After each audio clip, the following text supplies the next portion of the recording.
Malam itu hujan turun deras, membasahi setiap sudut kota kecil bernama Parahyangan. Di balik guyuran air, seorang pemuda bernama Dimas berdiri termangu di depan jendela kamarnya, menatap kosong ke arah jalanan yang sunyi. Di tangannya tergenggam secarik foto seorang perempuan dengan senyum lembut yang tampak bercahaya. Namanya adalah Anya. Ia adalah teman sekelas Dimas di bangku SMA. Anya sangat cantik, pintar, dan bersahaja. Sejak pertama kali mereka bertemu, hati Dimas sudah terpikat. Ia menyukai Anya dengan cara yang begitu dalam, begitu membutakan.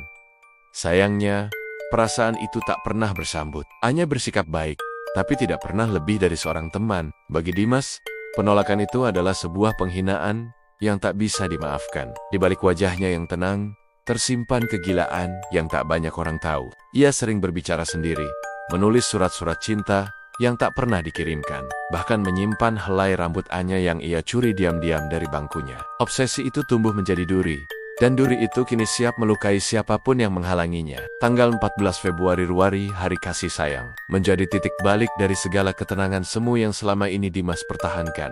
Ia memberanikan diri menyatakan cinta kepada Anya di taman belakang sekolah. Dengan setangkai mawar dan selembar puisi yang ia tulis sendiri, Dimas berharap akan ada keajaiban. Namun kenyataan pahit kembali menyambutnya. "Maaf Dimas, kamu temanku, tapi aku nggak punya perasaan lebih dari itu," ujar Anya, pelan tapi tegas. Dimas tersenyum kaku, tangannya gemetar. Matanya menatap lekat-lekat ke arah wajah Anya yang bersinar, meski langit sore mulai gelap. "Jadi, kamu tolak aku?" Anya mengangguk pelan. "Kau akan menyesal," gumam Dimas dalam hati. 3 hari setelah penolakan itu, Anya menghilang. Orang tuanya panik. Polisi mulai menyelidiki, teman-teman sekolah dibekuk satu persatu untuk diinterogasi. Namun, Dimas tetap tenang. Ia bahkan datang ke sekolah dengan wajah datar, seolah tidak terjadi apa-apa. Ketika guru bertanya apakah ia tahu sesuatu, Dimas hanya menggeleng. Malam harinya, ia turun ke ruang bawah tanah rumahnya. Tak banyak yang tahu kalau Dimas memiliki ruang rahasia yang dulunya adalah bunker zaman Belanda. Di sana, dindingnya lembab, bau besi tua dan tanah basah menusuk hidung.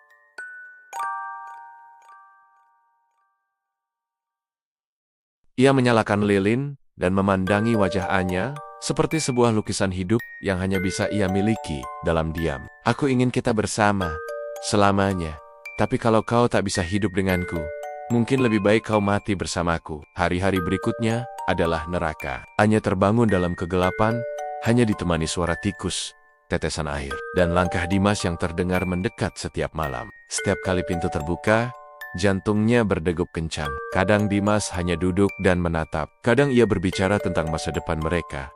Dan kadang, ia menangis tanpa alasan. Tubuh Anya makin lemah. Dimas memberinya makan tapi seadanya. Sekali nasi basi, lain waktu roti keras yang sudah tumbuh jamur. Ia tak peduli. Baginya, Anya sudah menjadi miliknya. Milik yang tak akan diambil siapapun lagi. Suatu malam, Dimas membawa Anya ke ruang tengah bunker. Ia memasang foto-foto Anya di dinding. Semua yang diam-diam, ia ambil selama bertahun-tahun. Ia menyalakan tape recorder tua dan memutar lagu cinta klasik tahun 90-an. Kemudian ia duduk di samping Anya dan menggenggam tangannya. "Kau tahu, kita bisa kabur dari dunia ini.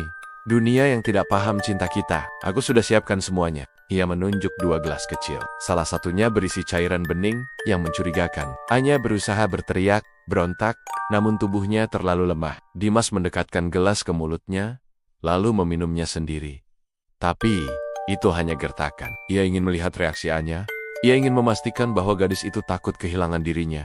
Tapi yang ia lihat, hanyalah air mata ketakutan. Dan itu membuatnya marah. Ia membanting gelas ke lantai, pecah berantakan. "Kenapa kau tidak bisa lihat kalau aku satu-satunya yang benar-benar mencintaimu?" Suatu malam, saat petir menyambar keras dan rumah Dimas terguncang, ia membuat keputusan akhir. Ia berpakaian rapi, mengenakan kemeja putih dan celana hitam. Ia membawa pisau dapur yang telah diasah sejak kemarin.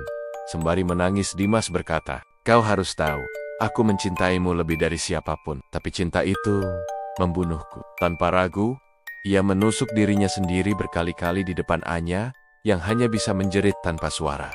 Darah menggenang, membasahi lantai batu yang dingin. Nafasnya melemah.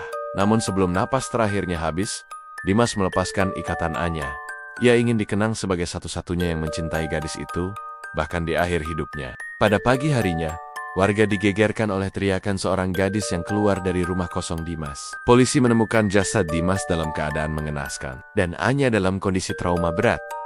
Anya tak berbicara selama 2 minggu. Ia hanya menatap kosong keluar jendela rumah sakit, seakan jiwanya tertinggal di ruang gelap tempat ia disekap. Namun, cerita tidak berakhir di sana. Sebulan setelah kejadian itu, rumah Dimas dikosongkan. Namun warga sering mendengar suara-suara aneh dari dalam. Suara orang membacakan puisi, suara tangis lirih, dan terkadang suara ketukan dari dalam ruang bawah tanah. Beberapa berkata, Dimas tidak pernah benar-benar pergi. Cintanya terlalu dalam, terlalu gila, terlalu sakit untuk bisa dibawa mati. Orang-orang yang mencoba masuk ke rumah itu untuk iseng sering kesurupan. Beberapa mengalami mimpi buruk yang sama. Seorang laki-laki dengan kemeja putih berdiri di ujung lorong, memegang pisau dan berkata, "Dia milikku."